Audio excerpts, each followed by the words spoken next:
Yo, these ads are taking forever. I'm just gonna get straight into it. Hi. How you doing? How are you doing? Mama.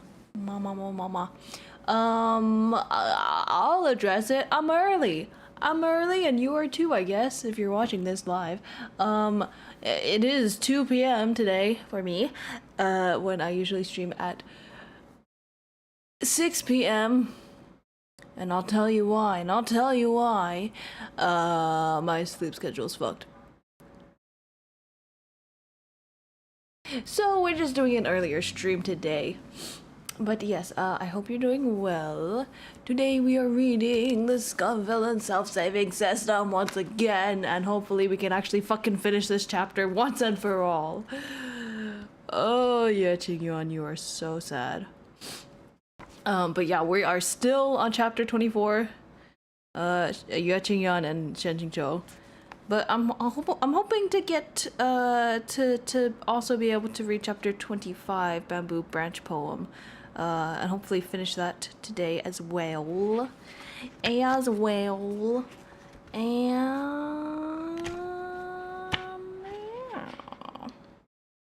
what else is there to say? What else is there? Look, you can just see one of my teeth. Sorry. That's really stupid. Anyway. Okay. Lock in, everyone. Lock in. I've got my tea. Let me check. It's not gonna be cooled down enough yet. So I don't know. Should we just get started? I don't have much else to say. This week has been weird. I'll tell you that. We are on page 108. I'm gonna start back at part 6 of this chapter. Because we read a little bit in the last one, but then I had to go lie down because I was dizzy as hell. And let me tell you, that day was not fun. I kept getting dizzy, random bouts of dizziness, and I was like, oh, okay, it's gone now. And then bam, right back at you. And it was just so weird. That was fun. Anyway, let's get started. All right, let's do this. I'm blaming the weather. Page 108, at the bottom of page 108, part 6.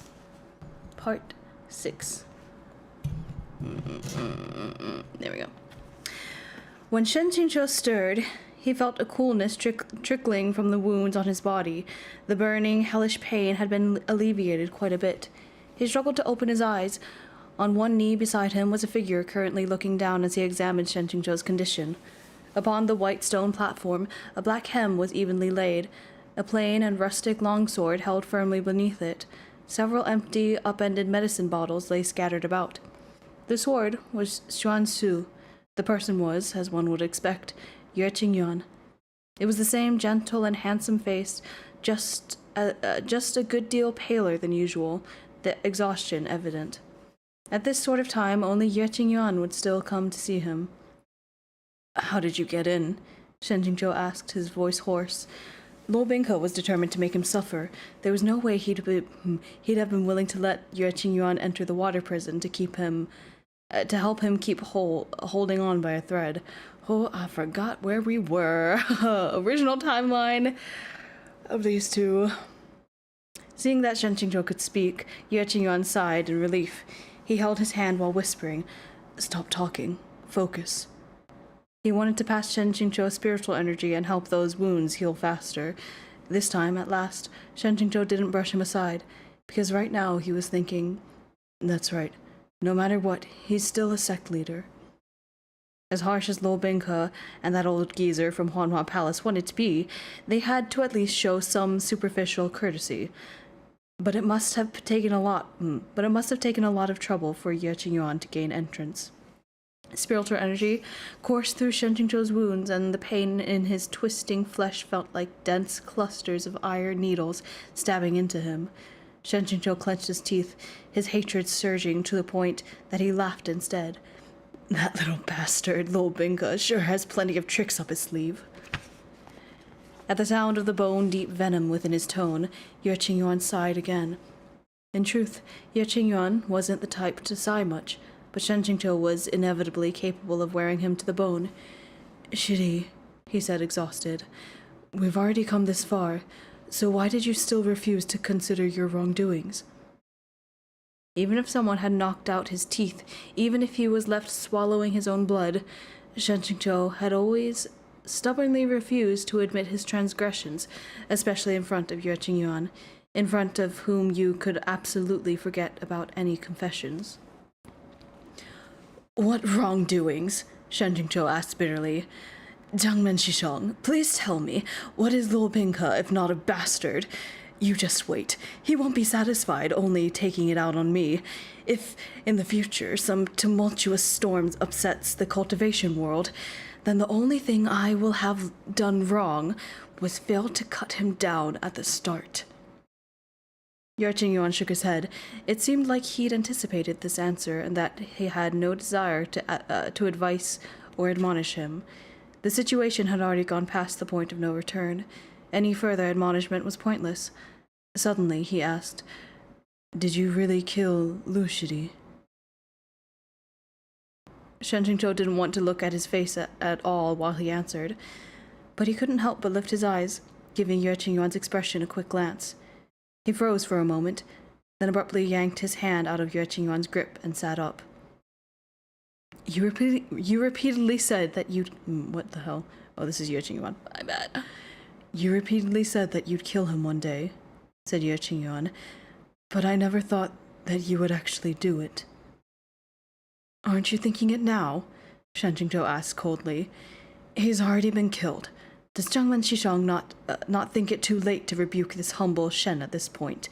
Or do you wish to cleanse the sect?" "I have no right to rebuke you," said Ye Qingyuan. Both his eyes and expression were exceedingly serene, so much so that Shen Qingqiu inexplicably became furious with shame. "Then what are you trying to do?" "Has Shidi ever considered that, if you hadn't treated Luo Bingke like that in the beginning, everything that unfolded today never would have happened?" Shen Qingqiu burst into laughter. "Why does Jiangmen Shishong say such ludicrous things? What's happened has happened. I've already considered it hundreds and thousands of times. There is no if, no in the beginning. There was never any chance of redemption." Ye Qingyuan slowly raised his face. Shen Qingqiu knew that saying those words was as good as taking a knife and stabbing it into Ye Qingyuan's chest. At first he was gleeful, but then he looked at Ye Qingyuan, woodenly kneeling as he stared blankly at Shen Qingqiu.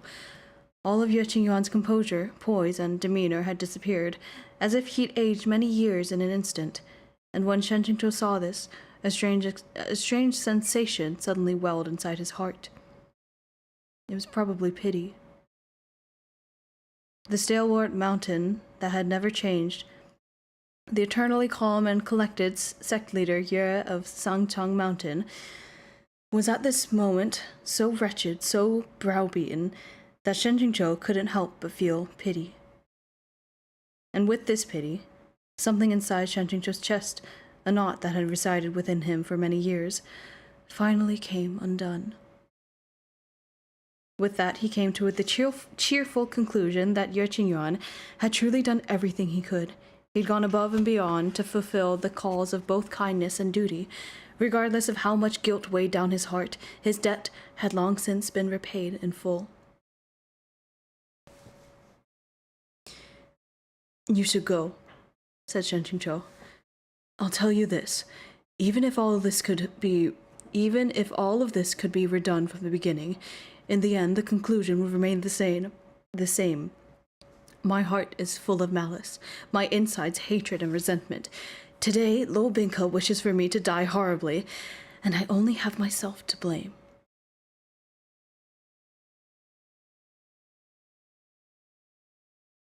Oh. So they're different flavors of the same fucking person. Okay.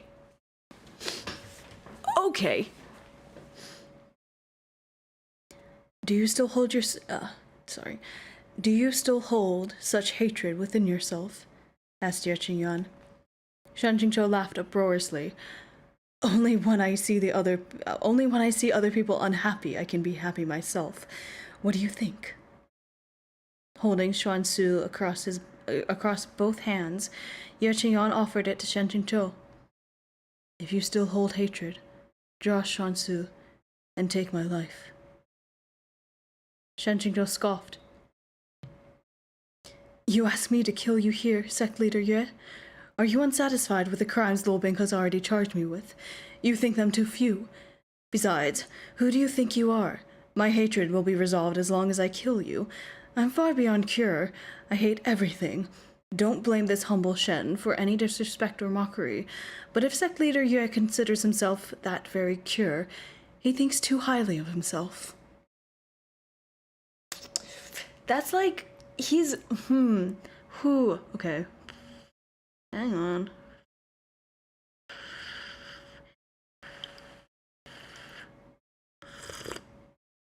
He's saying it as an insult, as a jab. But he's also saying, nope, can't cry.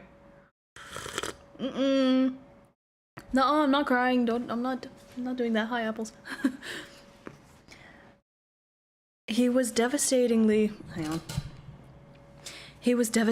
straightforward with his humiliation of Ye Qingyan, but the latter didn't withdraw his hands. It was like he hadn't understood. Instead, he seemed to summon his courage. Xiao Ju, don't call me that, Shen Qingqiu snarled. Slowly, Ye Qingyan's hands slumped, the sword lowering with them. A long moment passed, and then he went to hold Shen Qingqiu's hand again. He sent him an unceasing flow of spiritual energy, helping to alleviate those injuries. It was like his courage had been shattered, for all through the following moments, Ye Qingyan never again opened his mouth to speak. Finally, Shen Qingqiu said, I thank Zhenglan Xishang for his generosity. Now get lost. Never appear before me again. Ye Qingyan put Xuan Su back on his waist, then complied with Shen Qingqiu's wish, and slowly walked out. If you can escape this, sect leader Yue, get far away, as far as you can. From now on, never again involve yourself with a thing like Shen Qingqiu.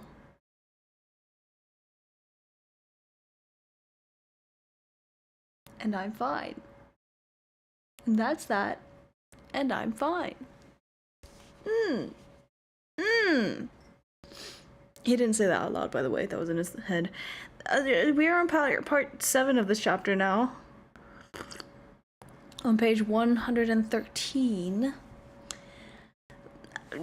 Yeah, I guess we're just getting into it, huh? Okay, let's go. With his remaining eye, Shen Qingqiu stared at the cellar entrance. After staring at it for an unknown number of days, Luo Bingke finally returned. Even when inside a damp and gloomy underground prison, Luo Bingke was as graceful and elegant as ever, unsoiled and pristine. As he stepped over the hardened, blackened bloodstains on the ground, he spoke charmingly. Sect leader Yue kept the appointment as expected. I am grateful to that tactful yet sorrowful leader of blood. What? My bad. I am truly grateful to that tactful yet sorrowful letter of blood Shizun wrote. Otherwise, this disciple could never have succeeded so easily. Originally, this disciple wanted to bring sect leader Yue's body back to show Shizun, but the arrows had been drenched in a rare poison. When he got close and touched them, even slightly, sect leader Yue just... Alas, I could only retrieve his sword. Let's call it a memento for Shizun. Luo Bingke was lying. Luo Bingke was a shameless, treacherous little liar who spoke only falsehoods. His flagrant lies were uncountable. So this time, too, he had to be conniving away with some plot or scheme with which to deceive others. Luo Bingke sat down on a chair off to the side. Whenever he watched Shen Qingqiu scream and wail, he always used this seat. He scraped at the leaves drifting within his steaming cup of tea and commented, "Heroes and famed swords come in pairs. Xuansu is indeed an excellent blade, worthy of Sec Leader Yue. However, there's something even more wondrous about that sword. Sec Leader Yue's cultivation has truly opened my eyes.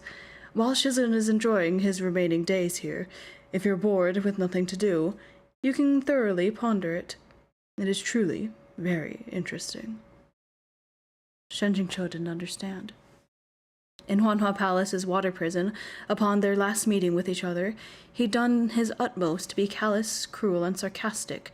He told Ye Qingyuan to get lost, and Ye Qingyuan had done so. Shen Jingqiu had been uncertain that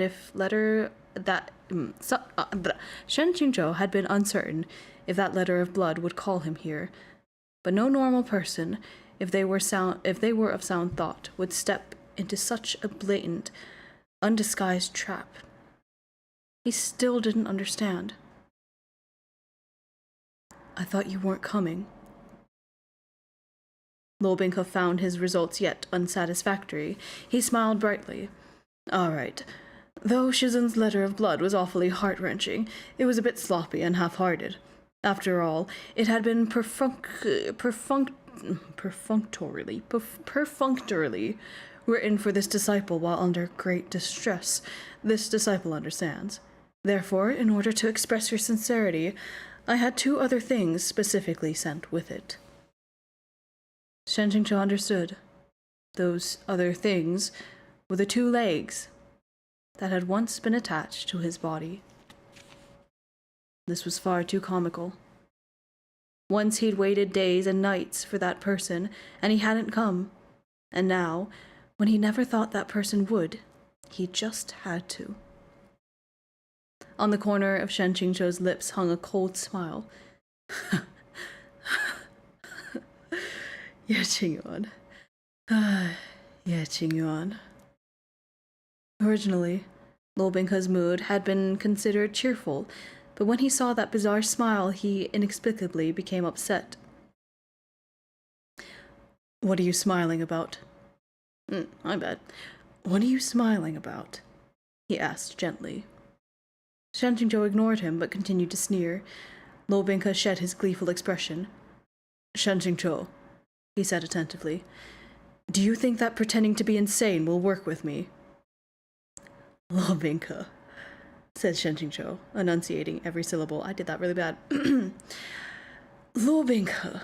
No. How would he... Okay. Okay, you know what? We're moving on. We're fine. Perfunctory.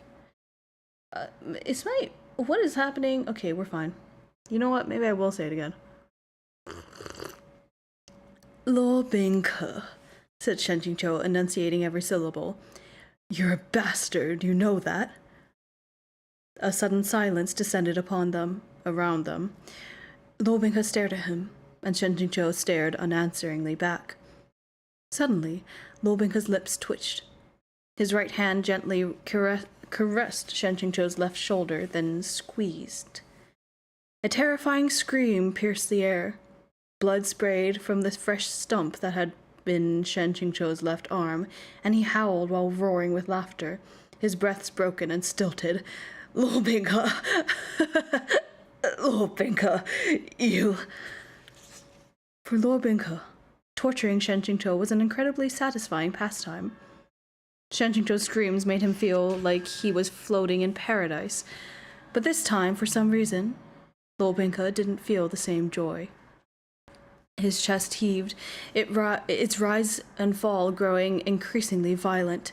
With a kick, he knocked Shen Jingqiu over, making him spin in place on the ground, smearing blood all over the floor. Previously, Luo Bingke had ripped off his 2 legs in the same manner, as if plucking limbs from an insect. Pain tore through Shen Jingqiu, the kind that made him feel like he was in hell, yet the sensation no longer seemed real. On the contrary, he became lucid, clear, and rational. "Luo Bingke, everything you have today you owe to taking me as your master. So shouldn't you thank me? Instead, you're wholly unable to tell what's good for yourself. As expected. You're an ungrateful bastard. Lobinka's rage passed in an instant, and he suddenly calmed down. His smile was sinister as he said softly, "Do you want to die?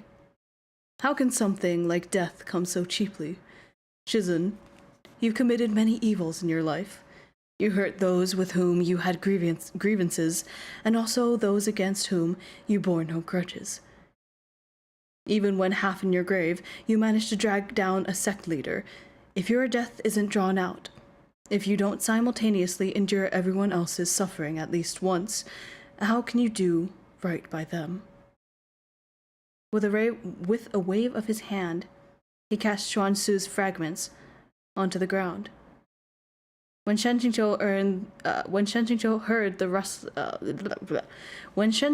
the resulting clatter, it was as if his throat had been slashed with an invisible knife. His laughter instantly stopped.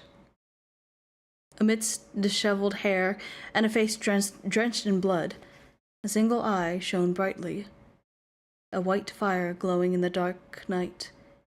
He shakily dragged himself toward those broken sword fragments.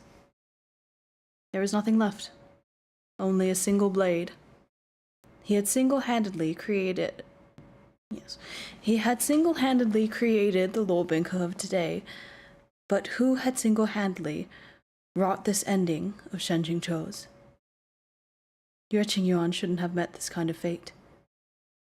For the purpose of attending a decade-late appointment in order to fulfill a futile, meritless promise. The sword broken, the man dead. It shouldn't have been like this. Threads of blood unfurled, extending outward. Right before they should have converged into one, they passed each other by.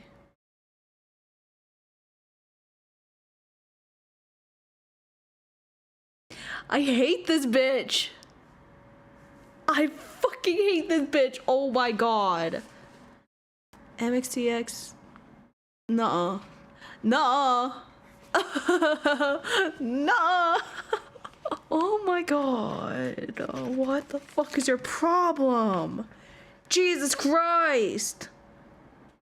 Fuck you. That's the end of the chapter. What a lovely extra. I love that extra so much. It's wonderful. It's so nice and fun. Yippee!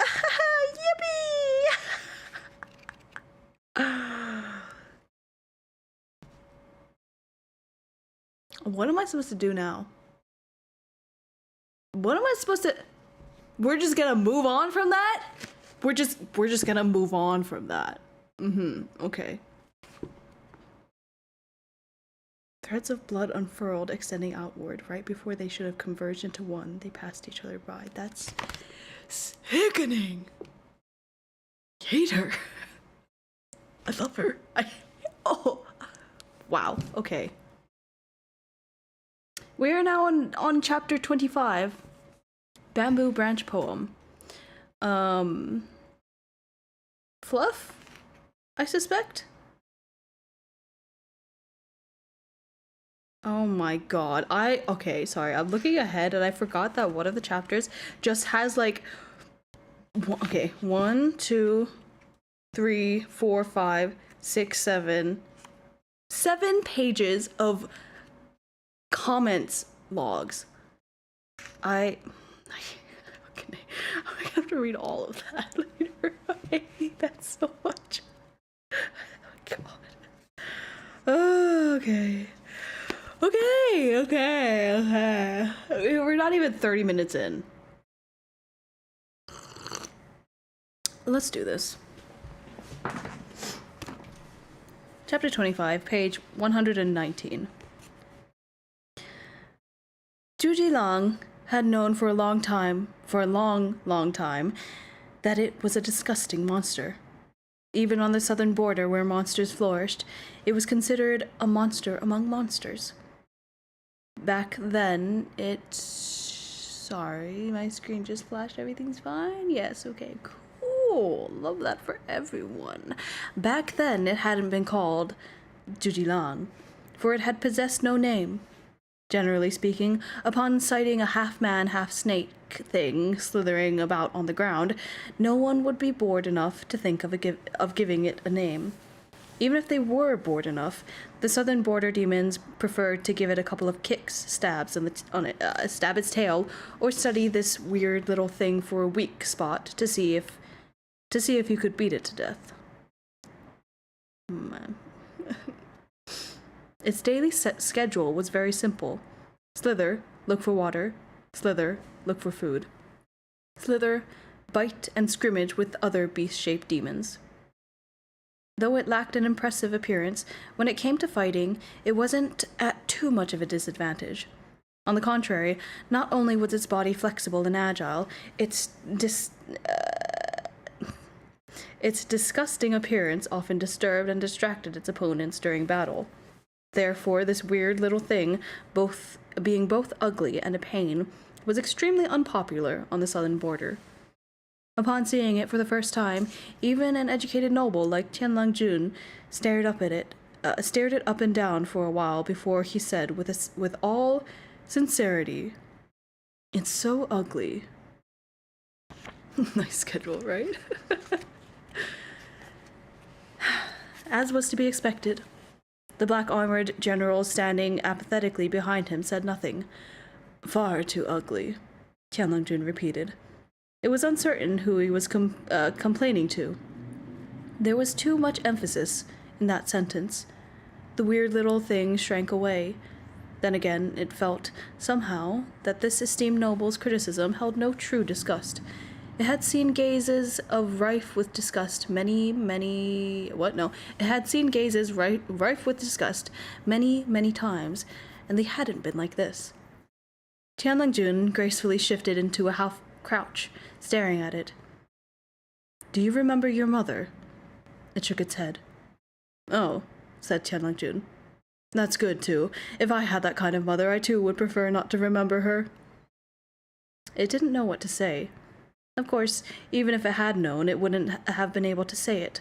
All it could do was release a raspy hiss. Tianlang-jun gave it a smile. "However, there are some things that should be told. Your mother's dead. I am her older brother. To fulfill her dying wish, I've come to see you." Demons were cold-blooded.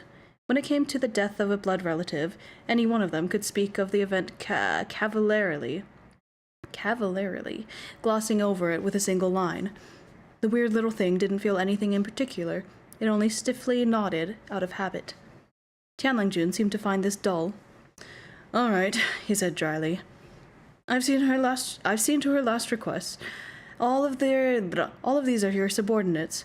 From here on out, this plot of land will be yours." The subordinates he referred to were those hundreds of black-armored generals. Although these things had no mind and couldn't think, they feared neither pain nor death, and would never stop nor feel fatigue. They formed an invincible, all-conquering army, and Tianlang-jun had indeed handed them off to a half-man, half-snake monster on a whim. Sorry. We're fine. I'm not distracted by anything. Tianlang-jun stood up and patted the non-existent dust from his hem, then turned and left. In an unexpected development, the weird little thing wavered in place before wriggling its way after him. Tianlang-jun looked back, bewildered. "What are you following me for?" The snake man dared not move. At the sight of this, Tianlang-jun took another step forward, and it once again began to slither behind him, squirming. Tianlang-jun stopped in place and asked in confusion, "Can you not understand me?" This scene repeated once, twice, then 3 times. In the end, Tianlang-jun simply ignored the thing, going on his way with his hands clasped behind his back. The snake man clumsily tagged along after him. Tianlang-jun's was a special existence. His blood was noble and his status extraordinary, so naturally he had no shortage of enemies. As the snake man followed, countless rabble came to make trouble for him. Despite Tianlang-jun clearly having no need for outside help, the snake man always stepped up to fight with all its might, offering its meager martial abilities. This happened numerous times, until Tianlang-jun finally couldn't ignore the thing's existence. He sent the battered and bruised snake man 2 glances and delivered his assessment. "Still so ugly." Wounded, the snake man shrank back. Tianlingjun smiled again. And also stubborn. That's not very personable. Even after following him all this time, the snake man had never once flinched back from the many difficulties and obstacles. But when met with this unkind evaluation, it was filled with the impulse to turn and run. No, slither away. It never would have guessed that in the next moment, Tianlingjun would place a bare hand on its head and sigh. Both ugly and stubborn. I can't stand to watch this any longer. Can I help you? A strange and gentle flow, both warm and cold, coursed through all its limbs and bones. But how could it have limbs? The snake man realized very quickly, without its knowledge, 4 perfectly whole limbs had sprouted from its once deformed torso. On top of that, 10 fingers, things he found exquisite yet unattainable, had appeared upon his new palms. It was the body of a youth. The body's age was around 15 to 16, its complexion fair and figure slender, healthy and whole.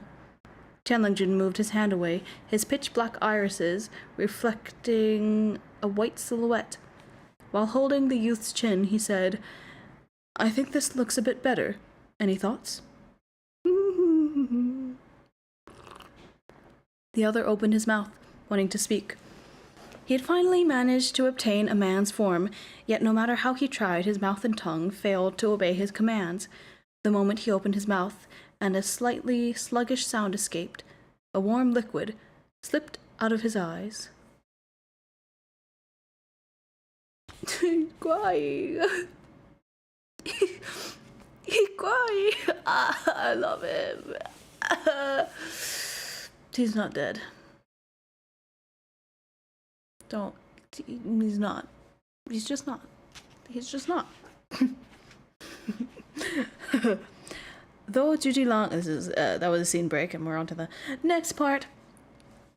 Though Jujilang firmly believed that his lord could do no wrong, he secretly thought that his lord's brain actually wasn't too sharp.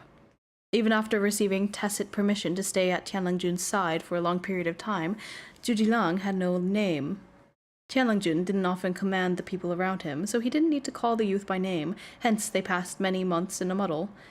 Then, one day...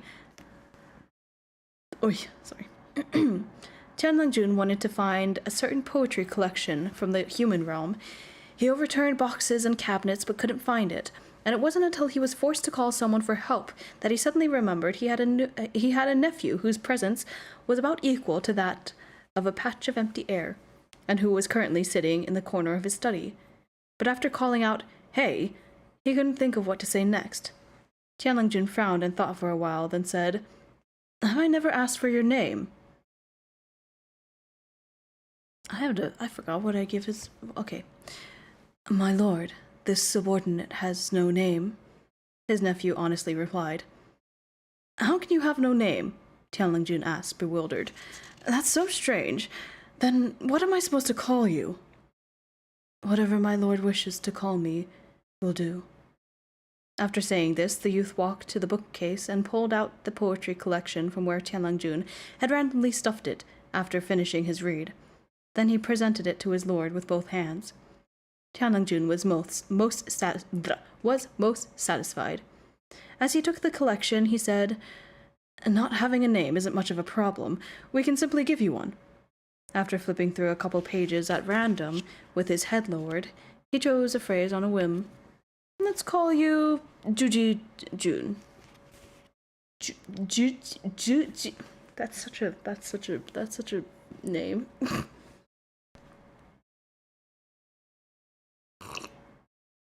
With his sharp eyes, he'd given the text a skim or two. By tender green willows over placid river waters, I listen to my lover sing his song on the shore. The sun rises from the east as rain dims the west. Here clear skies and dark mingle in concord. Bamboo Branch Song. Jujitsu.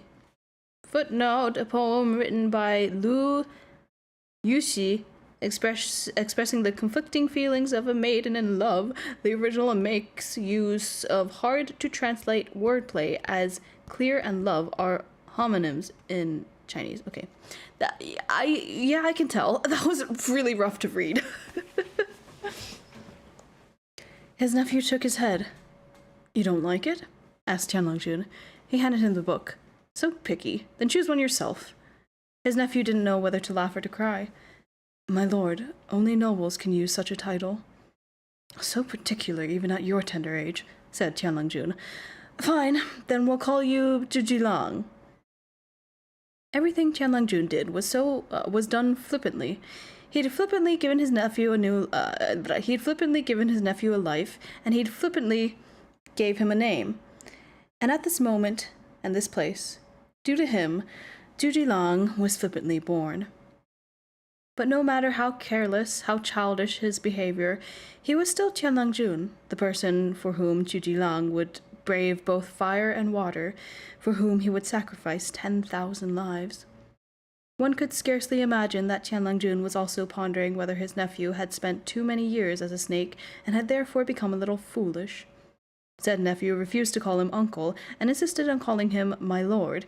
He refused to go be a carefree lord laying on the southern border and instead insisted on following Tianlongjun to be an errand boy.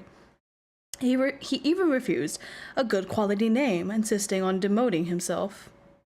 He truly was a bit foolish, but a brain that wasn't sharp was a lifelong problem, so it couldn't be helped. Let him do as he wishes. Tianlongjun truly loved any and everything to do with humans. He probably felt that demons were a cold and boring lot, yet when it came to humans, he nursed a strange passion for and a beautiful mental image of that foreign race, almost to an exaggerated extent. What would be a demon, like a weeb? Or like a Koreaboo? Like a weeaboo or Koreaboo? But like for humans, if you're a demon.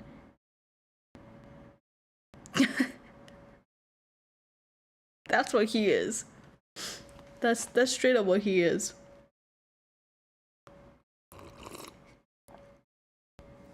Anytime he went anywhere, his most common destination was the borderlands.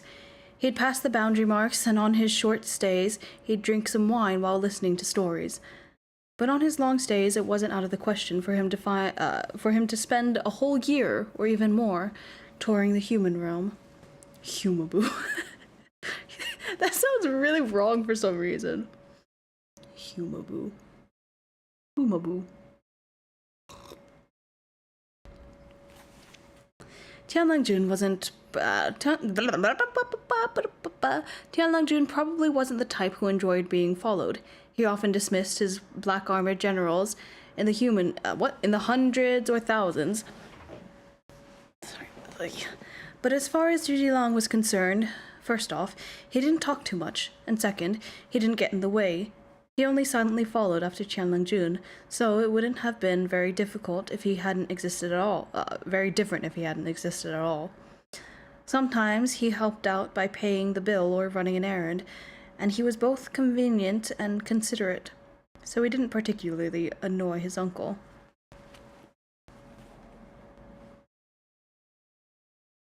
Sorry, my hip's doing a weird thing. It's fine, probably. It's probably fine. It's probably fine. Poor Snake Boy getting ragged on all the time. It really is. That is just his whole existence. Oh, my Jilong. Where is he?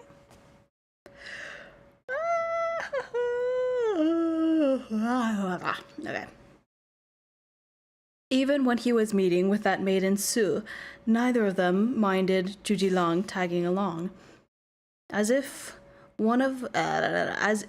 of one mind, they both pretended Zhujilang was a real snake who could understand neither normal conversation nor more intimate exchanges. They focused on each other and acted like he wasn't there. Does that mean they definitely did shit while Okay. That. Okay. There's probably a fix about that. Anyway. Only once did Tianlangjun try to drive Zhujilang away, even telling him to get lost. As someone who'd always pursued grace and refinement, it had been some of the crudest language he'd ever used. Oh. Yeah, they definitely made him sit there. Bailu Mountain. As for what Tianlangjun and Su Qian's first meeting was like, Zhujilang didn't witness it himself. At the time he had, at Tianlangjun's request, been standing in line for a famous author's newest work. Initially, he felt no curiosity about their meeting, but after it happened, Tianlangjun fell into an odd state for a long time. While Zhujilang was acting like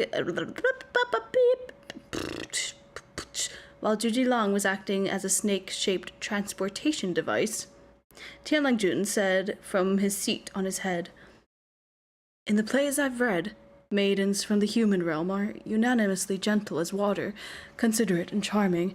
Hence I thought that all maidens would be like this, so I've been lied to." Zhujilang, one can't read too many plays. Then another time, his lord, who'd conclusively forgotten about not reading too many plays, was enjoying another one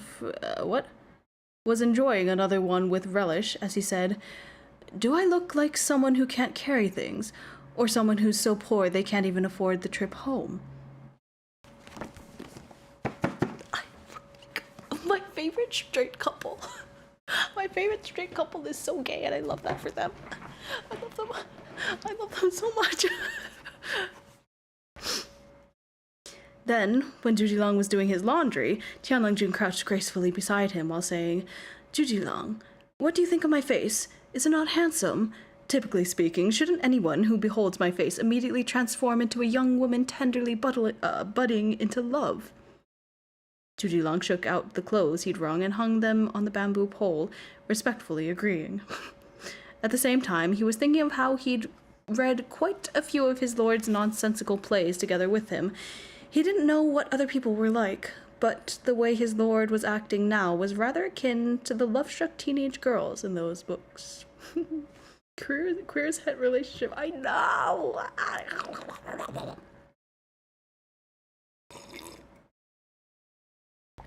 And I eat it up! Reese's Puffs. No, don't, never mind. Anyway. Therefore, he inevitably became curious.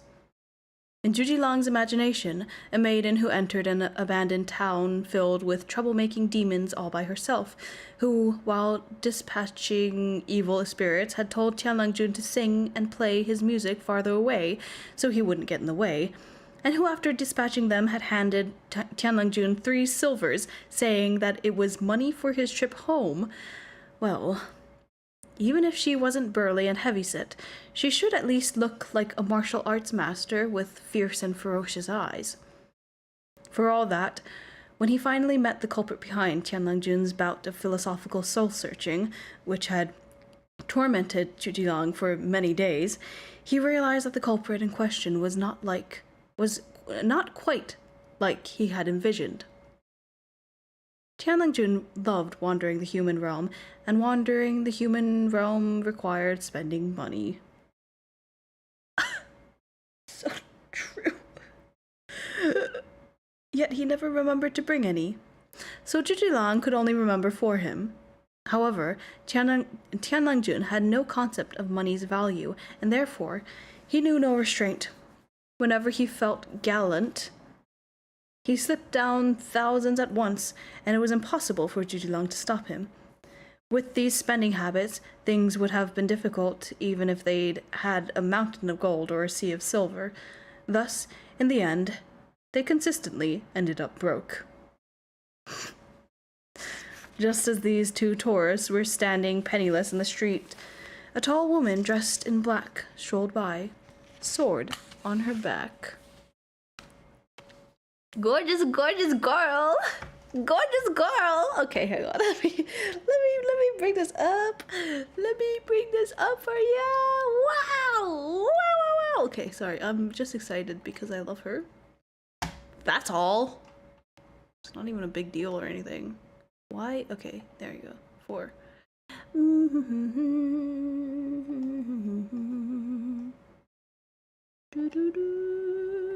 That's not what I want to do. Save as. PNG, please. Sorry, I always say that I should do this ahead of time, but I never fucking do, so yeah, deal with it.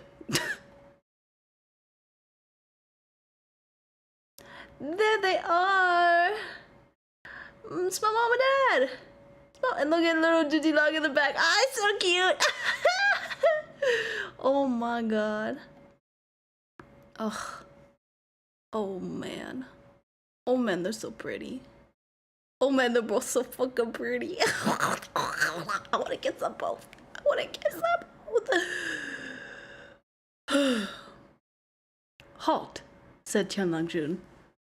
As their shoulders brushed, that woman slightly raised her eyebrow, a mocking smile curling the corner of her lips, and she did indeed halt.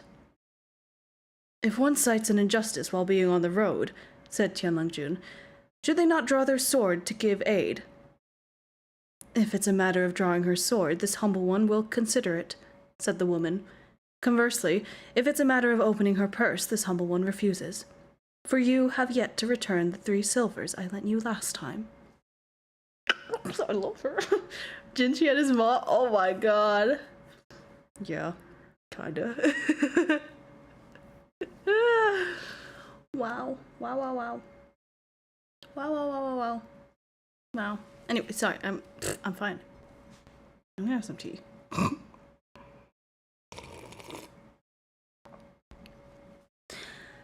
Is that so? Said Tianlangjun. It's only 3 silvers. All right. If you lend me 3 more, you can purchase me for 3 days.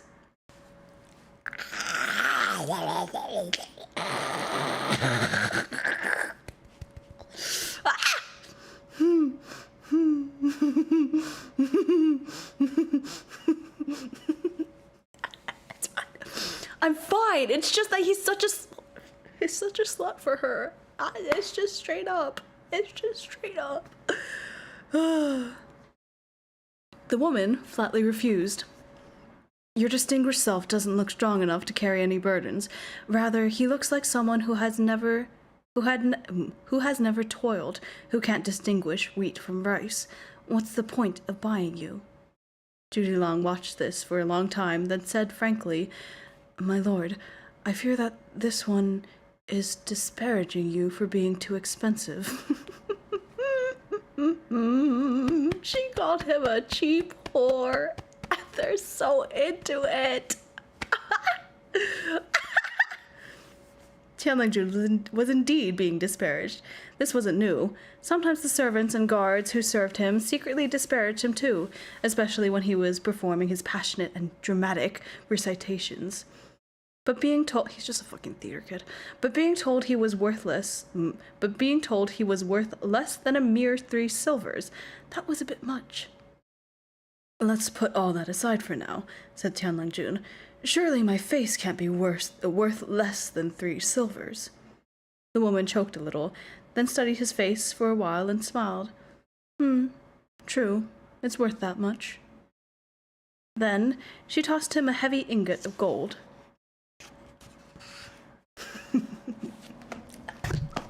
I'm sorry. I loved him. I just loved him. It's all. It's just that I loved him. From then on, it was as if a dam had broken, and Tianlangjun's expenditures in the human realm burst out like a flood. He became even more unrestrained, even more unfettered, to the point that it was terrifying to watch. He'd found a rich patron, a mountain of gold.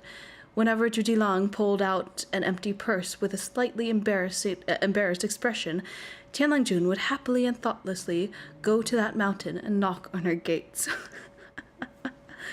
Zhuji Long couldn't shake the feeling that something about this was wrong, that something was backwards. Why was Su Xian acting like one of those wealthy young masters in the plays, with their distinguished statuses and heaps of money?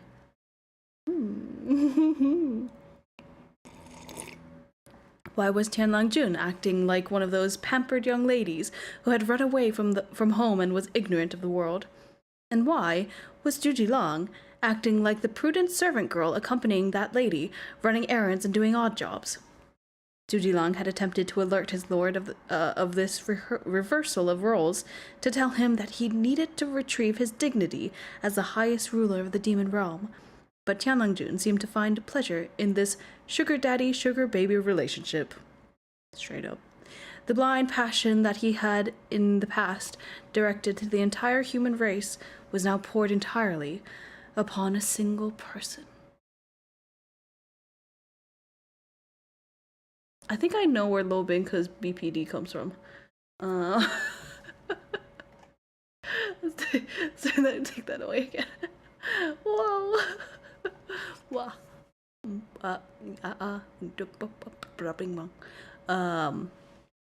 Anyway, Su Xian was truly a cold and ruthless, yet wholly extraordinary person. When they met up, she took him to see various rare and wonderful things, and to all manner of interesting and intriguing places. Forbidden codices? Codices? What the hell does that mean? Zhuji Long couldn't find, no matter how he tried. A wondrous spirit mushroom with a certain hidden cave, a dew lake with waters that shone like crystal, an obscure yet marvelously skilled pipa-playing prostitute. When they weren't together, they'd see no trace of her for 15 days, and would be unable to find her no matter how they tried. She never batted an eyelid, nor expressed a hint of infatuation, nor spoke of pining. She had her own plots and calculations, and she looked coldly on from the sidelines. She wasn't like Demon Woman, with their enchanting by-the-book charm. Instead, she was solemn and driven, though she gave off the impression of being refined and courteous. Though it was indeed only the impression of being refined and courteous. Zhuji Long dared not assume he would in fact get off easy at her hands if it ever came to a true brutal fight. Beneath the refined surface lay arrogance and indifference, along with an ambition that further concealed her scheming. As Huanhua Palace's second-in-command, Su Xian enjoyed a high and lofty status, and commanded thousands at every turn. On top of that, the cultivation world that Huanhua Palace led alongside the other major sects had been the demon race's nemesis since ancient times. Su Xian was indeed someone incredibly dangerous as far as they were concerned. Zhuji Long reported all the information he'd found in full detail. Yet Tianlang Jun wasn't remotely concerned. Once he became infatuated with someone, he disregarded even life and death as he threw all his eggs into that one basket. It wasn't like he didn't know the truth, he just nevertheless never showed any doubt. The price of never doubting her was to be sealed beneath the sunless, skyless darkness of Bailu Mountain for more than 10 years with no chance of return.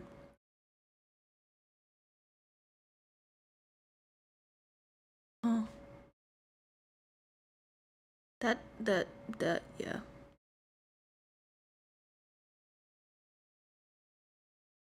What? Throw your all into stuff? Oh, yeah. I want to kill humans. During those more than 10 years, it was the line Tianlang Jun repeated most often.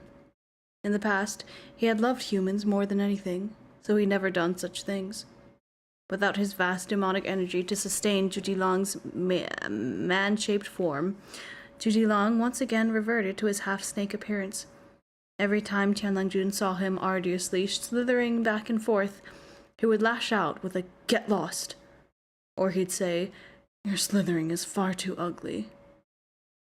Judy Long would then silently squirm away and search the outside for a place untouched by the sun and moon. There he would continue to practice his slithering, now rusted from years of disuse. Oh. His lord's temper became unimaginably terrible, but Judy Long couldn't summon even the slightest bit of strength to feel hurt or angry. Tianlang Jun's "get lost" was telling him to get lost to the demon realm, or to get lost to the southern border, or to get lost to his old home, or to get lost to anywhere, so long as he didn't remain in front of Tianlang Jun. Tianlang Jun couldn't stand for others to see him so wretched and downtrodden, in a state where he could beg for neither life nor death. From the moment of his birth, he'd been the demon race's most respected crown prince. He never tasted suffering. He'd never tasted suffering, had always been composed and elegant, and had rejected all crude and vulgar things that would ruin his reputation. He'd even had some slight misophobia. He'd hated anything ugly, but now, as he was uglier than anyone.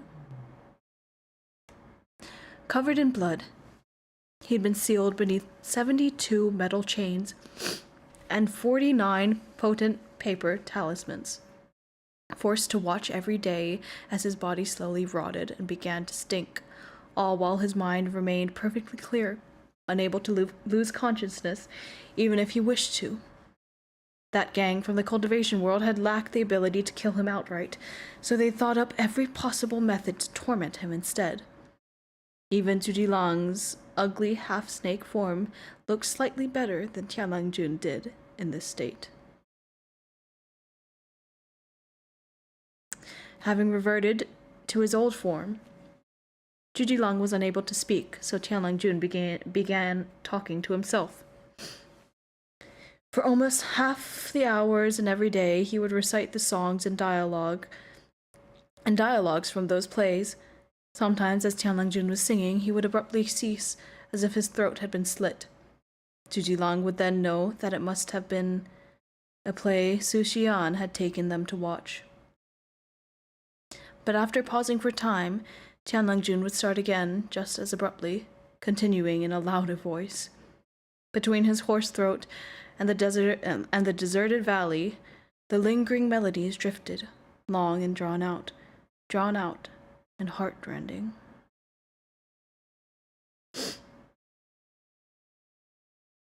I hate this. I don't even like this book. I don't even like it.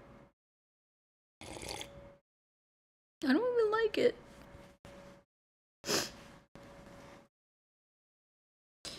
Judy Long was unable to speak. He couldn't tell him to stop singing. He couldn't raise his arms, couldn't cover his ears, couldn't prevent him from hearing those notes. More and more he understood what it meant to be utterly powerless. When something makes you sad, when something brings you pain, why continue to force yourself to do it? The only thing he could do was to persistently, day after day, use leaves to carry the dew lake's water and bring it drop by drop to clean Tianlang Jun's eternally unhealing wounds. It's a fucking scene break. And it's a fucking scene break. Great, love that. That's so wonderful. Thank you for that, MXTX. Fucking fuck you. I'm fine. I'm so fine, and I'm so fine, and I'm so fine. And I'm more than fine, and I'm actually kind of stalling to let this ad run, but I don't think it really matters that much, to be honest. Drop by drop, indeed. The baby. Oh, he's just a baby. Oh, I can't think about Judy Long too much, because he's just... he's so precious. Real tears are forming in my eyes right now. Okay, I love that. I love this book.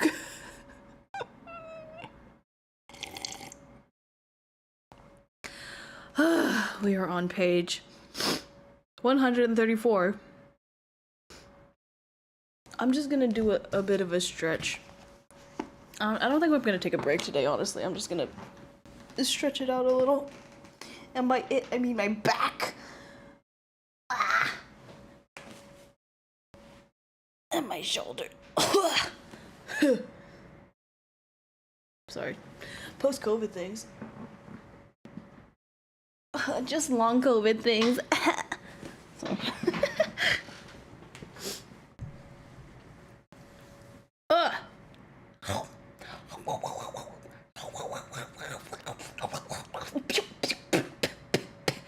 Get off. Oh, never mind. Why is it staying for so long? Okay, there we go. All right.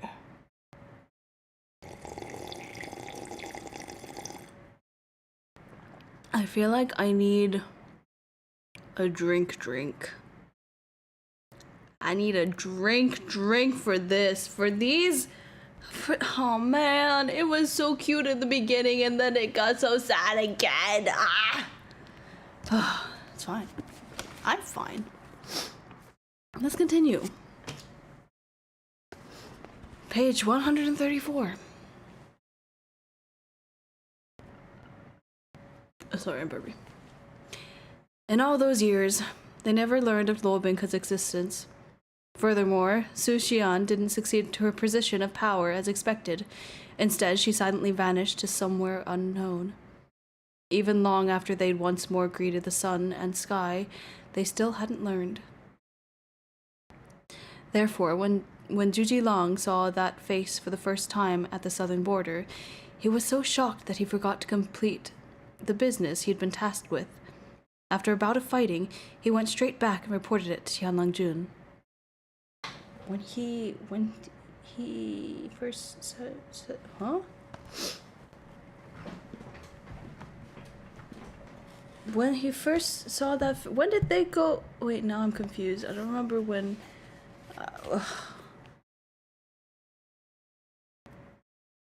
I'm confused. Oh well. I'll just fight with who? I think, but.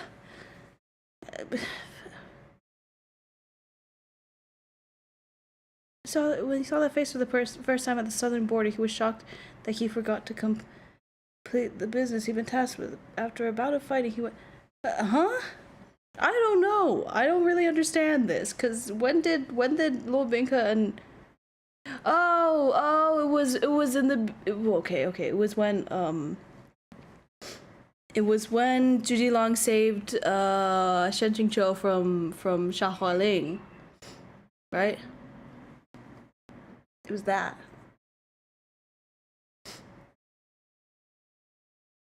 And then Luo Bingke showed up and was like, don't bring me people with that look like him. And she was like, no, my lord, I promise. I promise. Anyway.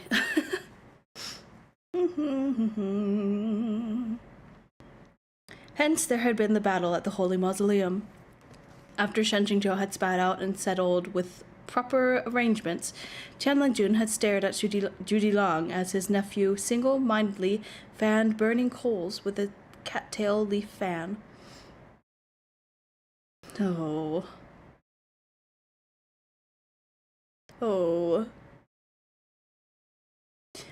Do you think he's like me, or like her? Zhuji Long knew very well who this he and her referred to. Didn't my lord say it himself? He's like his mother. Tianlang Jun shook his head and smiled. The way they pretend to be callous. In truth, both of them knew that Luo Bingke's tendency to be attached to and dependent on others, and his utter lack of reservations in his obstinate infatuation, were more like Tianlang Jun. Tianlang Jun leaned his cheek on one hand as he watched the closed-eyed Shen Qingqiu and sighed. But he's far more fortunate than I am. The person who Luo Bingke refused to let go was someone like Shen Qingqiu. That was indeed a fortunate thing. At least Shen Qingzhou wouldn't summon the entire cultivation world to seal Luo Bingke beneath Sangcheng Mountain. On top of that, there had only ever been 2 people in this world who hadn't looked at Zhudilang's ugly appearance with disgust. One was Tianlang Jun, and the other was Shen Qingzhou. "How about it?" asked Tianlang Jun. "Do you want to steal that fortune for yourself?" Zhudilang stared at Tianlang Jun for a long time before understanding what he meant. Then he blushed bright red. "My lord." Steal it," said Tianlang Jun. "We're all demons. Why fuss about something like this? Besides, he's only your younger cousin. What are you afraid of? The last lord of the Mobe clan even openly stole his younger brother's official wife." "Oh, lower drop?" Tianlang Jun was confused. Wait, no, before that. "I don't have any such wishes." Tianlang Jun was confused. "Then why is your face red?" Zhudilang patiently bore with him. "My lord, if you hadn't asked me to find all those books or told me to read them to you, or recite them aloud to force me to review them, this subordinate's face definitely wouldn't have turned red." Because of this exchange, some stranger things echoed in his ears from time to time, which made him unable to look at Immortal Master Shen with a clear conscience. Zhudilang understood why Tianlang Jun habitually teased him this way. Beneath all the ribbing was a desire to probe and provoke. From the day he emerged from beneath Bailu Mountain to the sun and sky, Tianlang Jun hadn't planned to use his new body for long, nor had he had any plans regarding the future. But when he saw Shen Qingzhou, Tianlang Jun had actually felt a kind of relief. He thought, "Finally, someone to whom I can entrust my foolish nephew."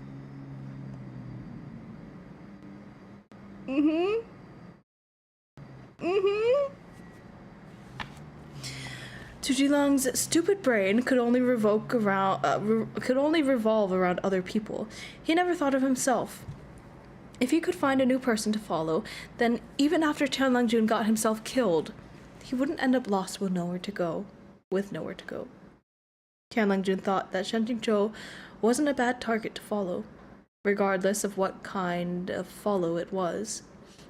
Having achieved this mysterious peace of mind, Tianlang Jun became increasingly reckless with throwing about his demonic energy, and his body's deterioration and decline hastened, day by day, to the point that his arms or fingers often fell off.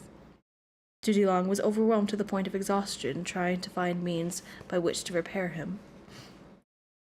One time, he was trying to use a needle and thread to mend his lord's limbs. Tianlang Jun held out his arm for Zhudilang to prick however he wished, and said, "Your instincts have always been very accurate." Zhudilang gave him confirmation. "Between me and Luo Bingke, who will win and who will lose?" After a long silence, he said languidly, "Even if you don't say it, I know. I'm plainly going to lose." Zhudilang bit off the thread and tied a knot. "After today, how about you follow Peak Lord Shen?" Tianlang Jun asked, sincere yet not. "He's already taking care of Luo Bingke. Taking care of you as well shouldn't be too difficult." "My lord should sleep," said Zhudilang. But Tianlang Jun continued to talk nonsense. "Aren't you heading to Immortal Master Shen's tent tonight to help him remove the ties that bind? You were listening when I asked if he and Luo Bingke had dual cultivated before. His reaction made it obvious that they haven't. The early bird catches the worm. Do you understand what I'm saying?"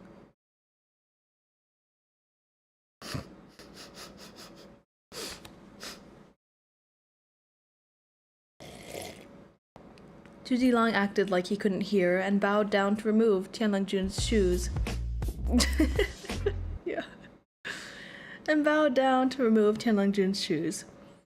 But then Zhudilang's hands went empty. Tianlang Jun had crooked his leg so his shoes were firmly upon the beast's skin cover. What must I do to crush your self-esteem? He asked in all seriousness. To make you lose heart and give up on me, so that you'll leave. My lord has read too many scripts and plays, said Jujilong. That trope is old hat. You could never crush the subordinate self-esteem. That's why my lord should sleep. I don't want to go to sleep so early. Quickly, go to Peak Lord Shen's tent. I'll come see you two after a bit. My lord, you're so willful, Jujilong said helplessly, pestering others endlessly, full of wild fantasies, forever coming up with these stupid suggestions.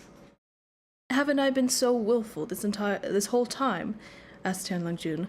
So how about it? Why not consider leaving me? His lord was acting like a drunk today. The number of things he said that left people unable to laugh or cry had multiplied by 10. Jujilong shook his head and reached out several more times before he finally caught hold of Tianlangjun's shoes. He yanked them off by force and repeated, My lord should sleep. Tianlangjun was pushed onto the bed and forcefully covered with a blanket.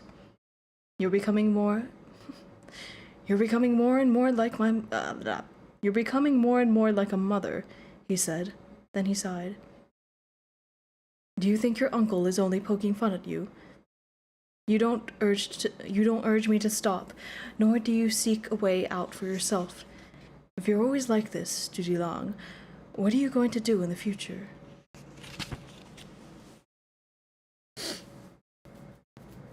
And that's a scene break again. It's another scene break, and we have 1 page left of this chapter.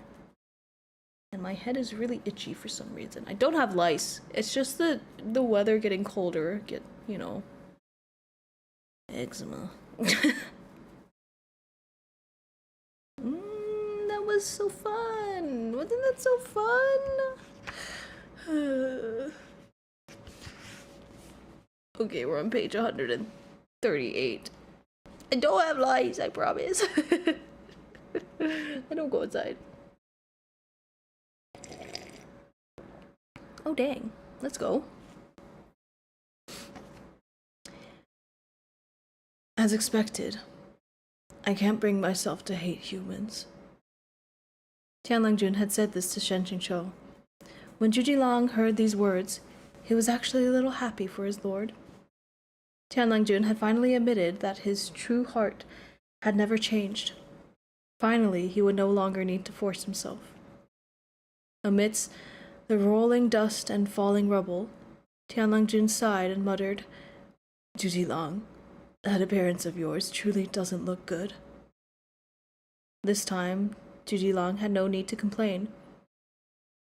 Its only thought was that it still had a tiny bit of strength left, enough to hold on for a little longer, so that its lord wouldn't die with it. But there was no need for him to worry that dying alongside it would be unsightly. As Maigu Ridge transformed into smoke and dust with a thunderous roar, an enormous snake plummeted down toward the heart of the lower river, which glittered like silver scales. In truth, Shen Qingqiu hadn't finished listening to what Tianlangjun had been saying, for after the first sentence there had been another, quiet, heard only by Jujilong. Tianlangjun had said, But why is loving a person such a difficult thing? At the time, Jujilong had been unable to squeeze out a smile, nor had it been unable to speak. As if lost in thought, it had flicked out its tongue, spraying Tianlangjun with a face full of snake saliva.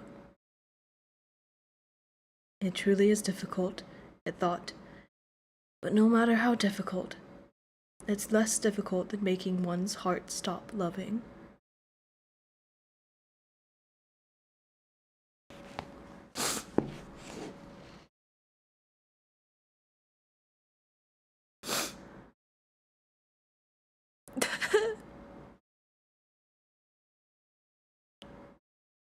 And I'm fine. And I'm fine. And I'm fine. And I'm fine. And I'm fine.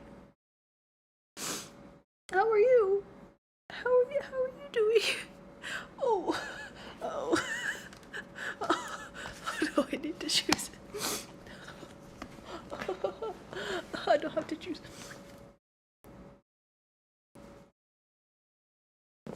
He's not dead. He's not. That little snake boy isn't dead.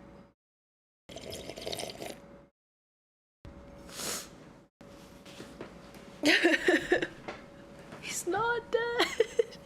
It's not canon. I mean, it is canon, but fuck canon. I don't care about canon. Canon is bullshit.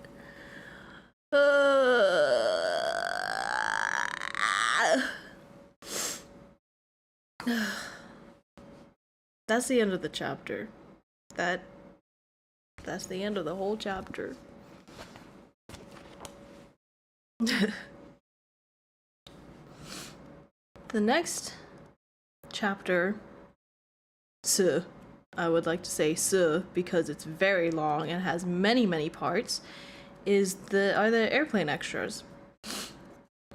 And I love it, but we are definitely not finishing that today or in one stream. That is like it's literally a third of the book.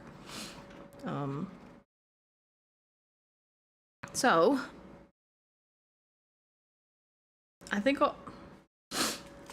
I'm able to read a bit more today. I think we might get started on this airplane extras. Airplanes fortuitous encounter. Yeah, we might just read all of these comments today. Let's see.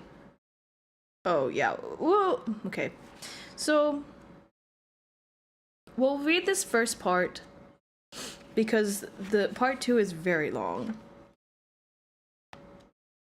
and wonderful, and I love it.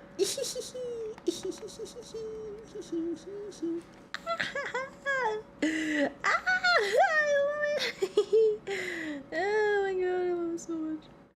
I really do. Oh my god.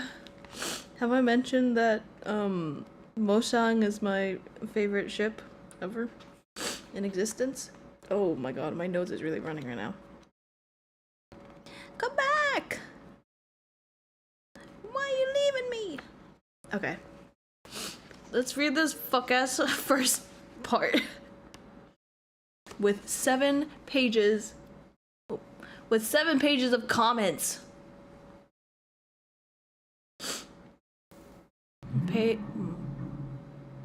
Chill, man. Page 139. Let's go. Airplane Shooting Towards the Sky was an author of stallion novels. A somewhat well-known author of stallion novels. An author of stallion novels who, even on a site like Zhongdian literature, where great gods ran all over the place and lesser gods sprouted up like grass on Prime Sol, was mentioned with some frequency. That extreme speed and perseverance as he updated 10,000 words a day, every day, for 3 years straight. Those periodic burst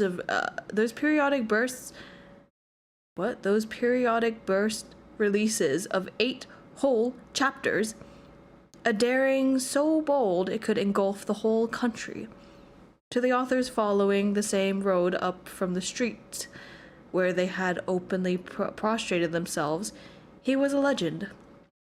This was a rough start to this chapter, but okay. But he was a legend only to be glimpsed, not obtained. A myth one could search for endlessly, but only meet by chance. Those harem plotlines whose integrity had been fed to the dogs, as well as those storylines whose intellectual depth had also been fed to the dogs. They were the defining characteristics of his style, and they were enthusiastically discussed by his thousands of readers. The most common assessment of his work was a popcorn novel. It's indisputably a popcorn novel, but what a satisfying read. That's right. Airplane Shooting Towards the Sky's newest masterpiece, Proud Immortal Demon Way, was the perfect example of a novel with many haters, but even more fans. It was the sort of work everyone called a popular novel with a terrible reputation. Those who liked it loved it, while those who hated it could have stomped it into dog shit and spit on it multiple times without satisfying their hatred. This sort of controversial work was, inevitably, a prime breeding ground for fan-on-hater fights. For example, at this very moment, while Airplane Shooting Towards the Sky was mindlessly hammering out the day's new update, he opened a certain famous web novel forum where he intended to spout some nonsense to gain site XP. He briefly scanned the page, and the first glance made him shudder. His gaze had landed on a trending post that bobbed fiercely up and down on the homepage. It had an extremely aggressive subject line, which included both his pen name and the title of his book. This was not the first time Airplane Shooting Towards the Sky had stumbled into the scene of a fight. As always, he didn't hesitate to jump into the fray, and he gleefully clicked the link. Sure enough, it was a familiar recipe with a familiar taste. Ivandaris bites you. Ow.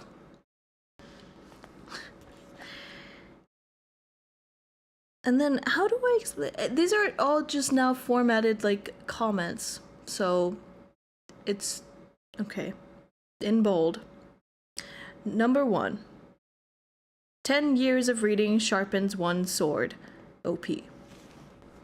After reading novels online for close to 10 years, I've never read a cultivation novel shittier than Proud Immortal Demon Way.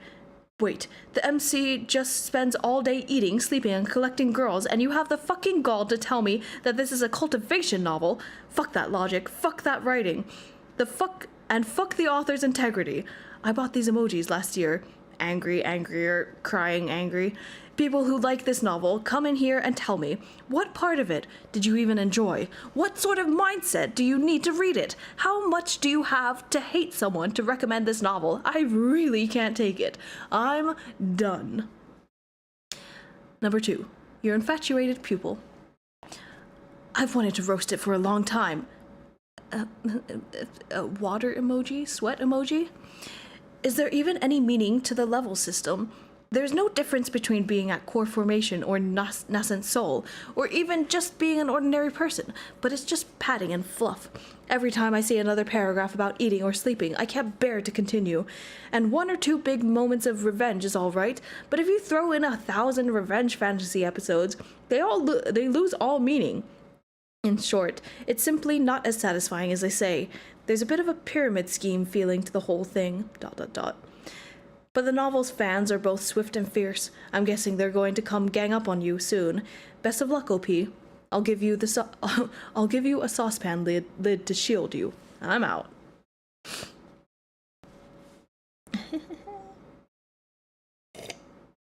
Every time you say airplane, that song comes. Can we pretend like airplanes and like shooting stars?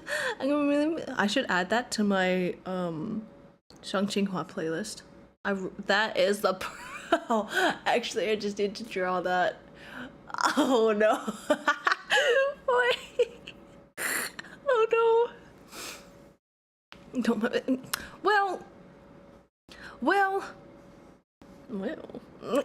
Anyway.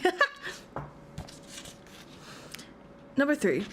Swordsmen must say. The writing is shit.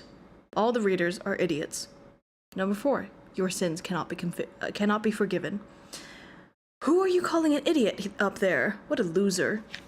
Number 5. Overtaken by longing, mistaking red for green. Footnote. The first line from a love poem written by Tang Empress Wu Zetian. I know who that is. Before I opened this post, I knew it would go in this direction. Every time people discuss this novel, they start arguing. Calmoji of, I don't know. I don't even know what that's supposed to portray. It's like, whatever. I've never seen a single exception. Pulling up a chair to watch the fun. Number 6, your sins cannot be forgiven. Wait, who is this again?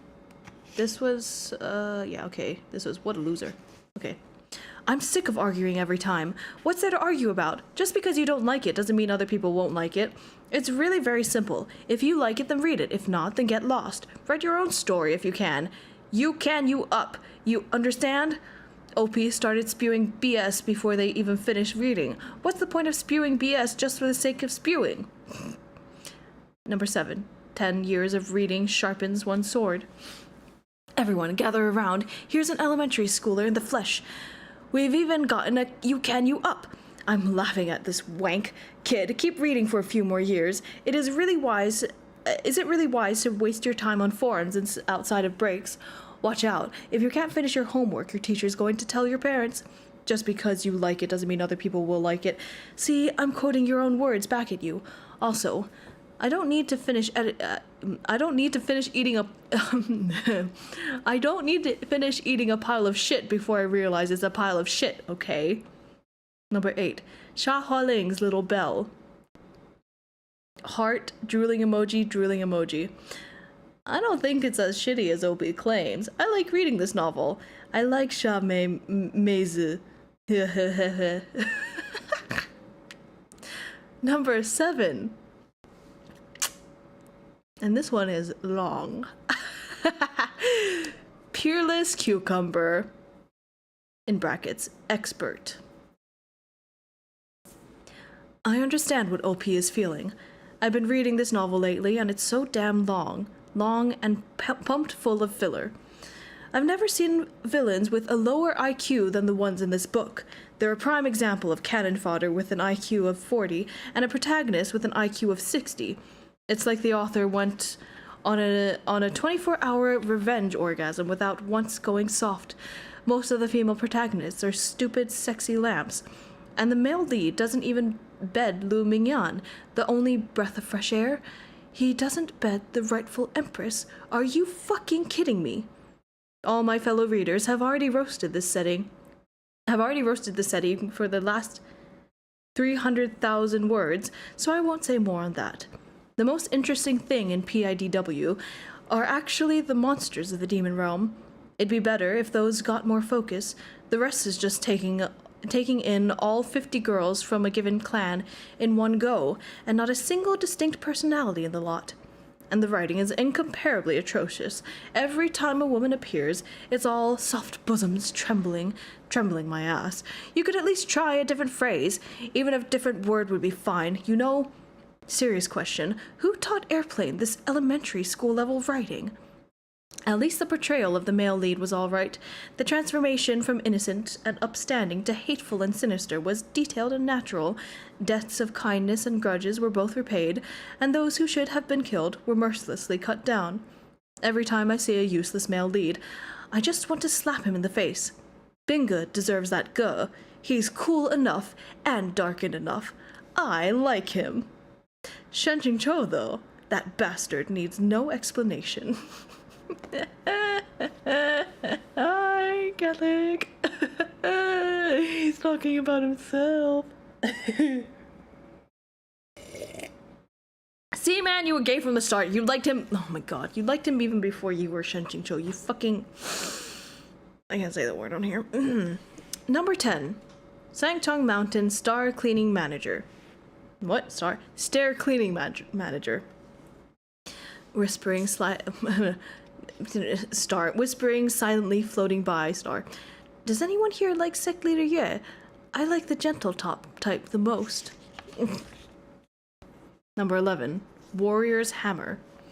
Boring. It's not as well written as Immortal XX Battle. The difference is huge. That one's a real cultivation novel. The world building is rigorous and the plot line is grand, and the author put a lot of thought into it and was very serious with the writing. Number 12. Your sins cannot be forgiven. Up thread. Shitting on one while praising the other feels good, doesn't it? 13. Refusing to be a plot hole. What? A plot holer. What the fuck does that mean? Plot holer? I'm confused. Okay. Cucumber Bro up there wrote how many words just to hate on it? Must be true love. 14. 10 years of reading sharpens one sword. To answer 12. Still at it? I'll turn your own words. What? I'll turn your own words on you. What? I'll turn your own words on you. Aren't there also a ton of Proud Immortal fans who leapt up? Aren't there also a ton of Proud Immortal fans who leapt at the chance to shit on other novels? Do you want me to flip through the receipts for some screenshots to fling in your face? That was in reply to a thread shitting on one while praising the other feels good, doesn't it? Haha. Ah! Sorry. Wait, who is... Okay, hang on. I need to... 10 years reading sharpens one sword is... the one mocking the one that likes the book. Your sins cannot be forgiven is the one that actually likes the book. Okay. Well, we gotta keep track of this shit. Sangchong Mountain Gate Guard Platoon. And this is a reply to... Wait, no, what? Yeah, this is a reply to 10. Whispering silently, passing by. Does anyone here like Sect Leader? Yeah, I like the gentle top type the most. Grabbing the sister up there. You're a sister, right? I like Jiangman Shishong too. I like him a lot. Yay, Calmoji. Is there anything more moy than pampering and indulging, etc., with no bottom line? And then sobbing Calmoji. It's a pity the target was such a disastrous shitty. The bad end was so complete. I couldn't even sell people on the ship. 16. Chinga's blood brother. That bastard Shen Qingqiu needs no explanation. Plus... numbers that I can read. 10,086. My god, I think number 5 can feel... My god, to think number 5 can feel moe over... No, oh, I'm doing my letters all wrong. Hang on. I'm so confused. Oh, I can't even imagine how confusing it'd be for you guys. My god, to think number 15 can feel moe over anything involving that scum. Just thinking about him makes me want to throw up. He killed my fave. Unforgivable. I always felt it was such a waste that the Baijian Peak Lord died so early. Great Master Airplane just refused to write him, or else there would be more ships to choose from.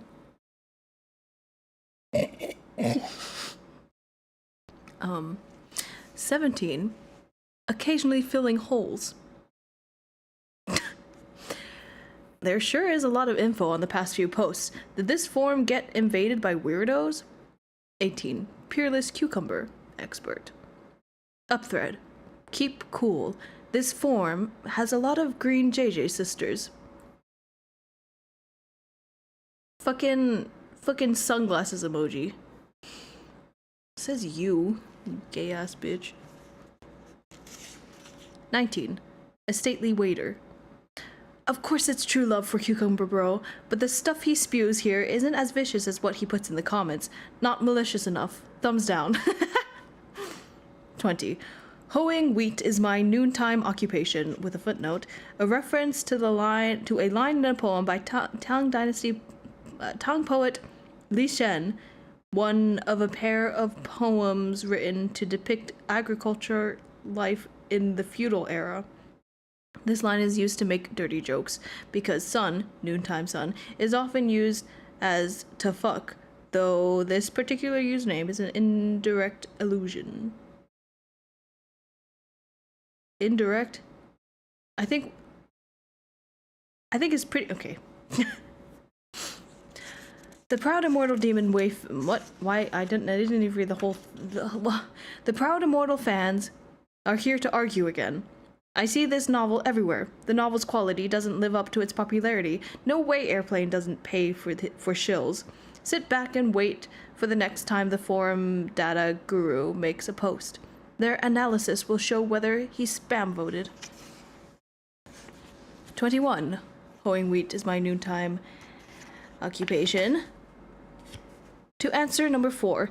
Who are you calling an idiot up there? What a loser. What a joke. The school kids who like to read shit books like Proud Immortal have the nerve to call people losers. No one's a bigger loser than you. 22. Chinga's blood brother. To start firing into a crowd. Guys, this is so much. Why, why is this so fucking difficult to read? Holy shit. Okay, it's okay. We only have like 2 pages left of this. Bear with me, guys, bear with me. To start firing into the crowd because of 1 or 2 people, you must be drunk. The way 20 is shit-stirring. Is that just the OP's alt? Airplane gets a lot of upvotes because he's got no bottom line when he begs for clicks. He'd even grovel naked on the ground. And not pass... Oh, guys, I don't know what's going on. My brain is really not clicking with these... He's got no bottom line when begging for clicks. He'd even grovel naked on the ground. And not to pass judgment on anything else, but look at Airplane's update rate. He posts 10k every day and 25k bursts on the weekends. How many people can do that? Put the questions of quality aside for now. 23. Looking for friends at the North Pole every day. I wrote some binga x scum shen slash lying down cow emoji. Don't know if anyone wants to see it. Signing up for a rare pair is like going to the North Pole. So painful. Looking for ships in a Zhongdian novel is also seeking death. 24. Sangchong Mountain Stair Cleaning Manager. Slash writing sister, don't go! Does it have smutty content? Please! Sob, sob, sob. 25. Occasionally filling holes. Airplane really doesn't know how to write romance plotlines. It'd be better if he just didn't. I feel like Luo Binghe doesn't have feelings for a single one of his wives. He just wants to use them. And I can't see how any of these women have really fallen in love with him. 26. Warrior's Hammer. As long as he collects all the girls, I'm fine. Who cares if there's romance or not? 27. Peerless Cucumber. Filling holes, bro. You're joking. You want Airplane not to write the harem? 4/5 of the book would be gone. 28. Overtaken by longing, mistaking red for green. But I feel like I can see which Peak Lord has really fallen in love with which other Peak Lord. Delusional. But speaking seriously, the same-sex interactions he wrote between brothers and comrades were all much more detailed and natural than Binga's scenes with his wives. That deep emotion was practically visible to the naked eye. Airplane really is a natural fudanshi. P.S. To the sister at 24, guess you'll eat anything when you're starving, huh? 29. Hoeing wheat is my noontime occupation. This is in brackets. This post has been hidden due to a personal attack.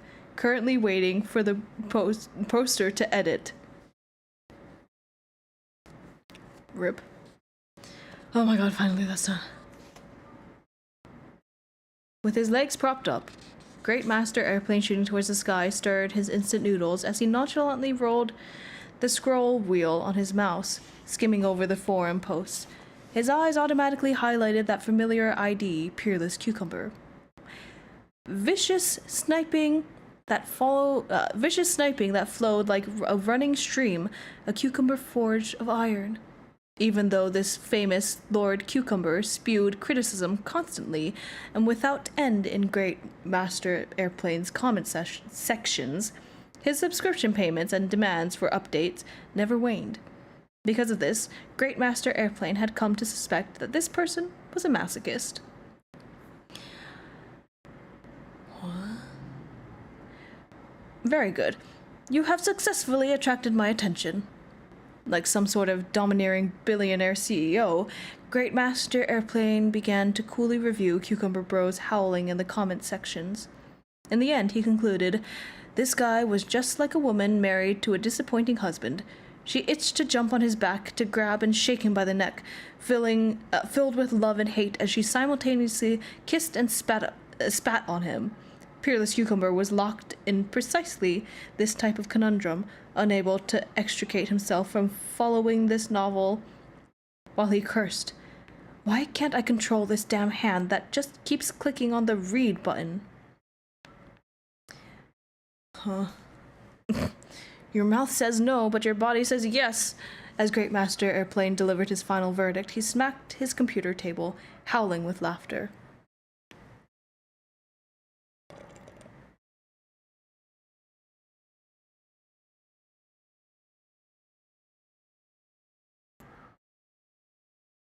Sorry, I'm nosy and I think people are shouting outside. Or arguing, and I'm really nosy, but I can't make out what they're saying.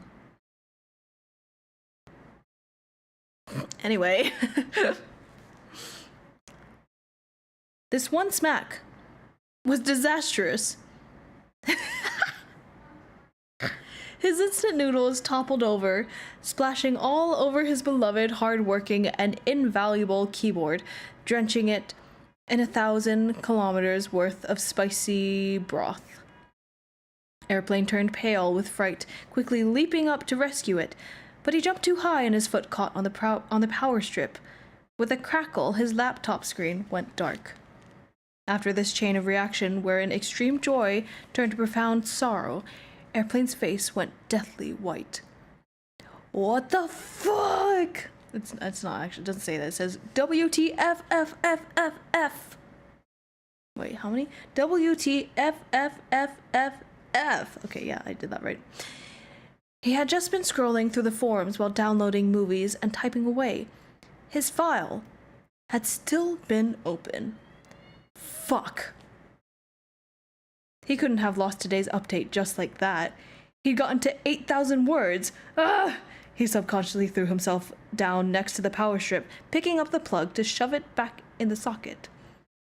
Only to experience firsthand what could have been called full-body electrocution, like lightning from the ninth heaven. That is the end of part 1 of this chapter of the Airplane Extras. Yippee! My favorite little guy! Whoa! I'm sorry, doesn't a laptop charge? Doesn't it work without the power cable? Oh, he's just that. Yeah, okay, no. His laptop was just that fucked, I guess. I believe it. I believe it. So that was, yeah, that was fun. Great. What a wonderful book. What a wonderful book.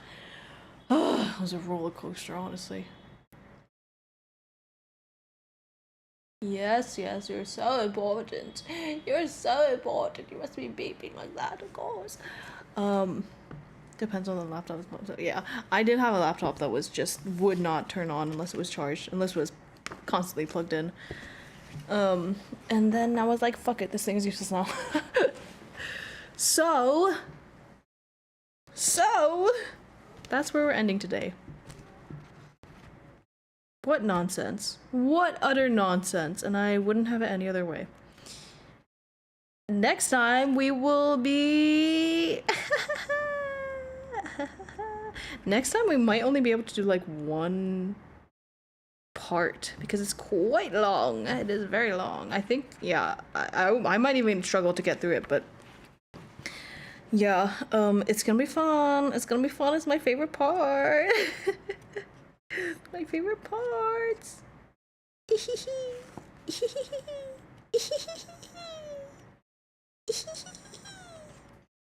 Guys, I hope you know that I do is from Spiritfarer. It's the raccoon that, no, it's not the raccoon. Is it a raccoon or a tanuki? I think it's a tanuki. No, is it a raccoon? I don't remember. But he just goes while he's trying to rip you off with his stupid shop. Anyway, I just hope I just made that connection. I didn't even realize that was from that. So I need you to know that now. I'm gonna go. I'm fine. I love this book. Why? Do. Done. Why? I should have left when I had the chance. I should have left when I had the chance. Okay, fine. I'll do it. All right. Okay, that was a very special one. How would Big no,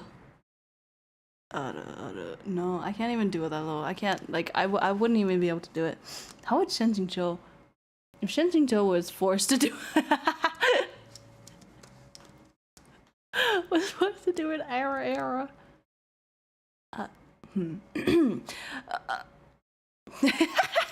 He would fuck you. Why are you laughing? He would be a bitch, and I love him for that. And why am I role playing right now? I need to go. I'm done. I need to go. You'll see me later. You'll see me on Tuesday. On Tuesday for Daggerheart. Yippee! Yippee! Daggerheart! Yippee! You'll see me on Tuesday for Daggerheart. Come back to me. And maybe on Wednesday, and definitely on Sunday again. Wait.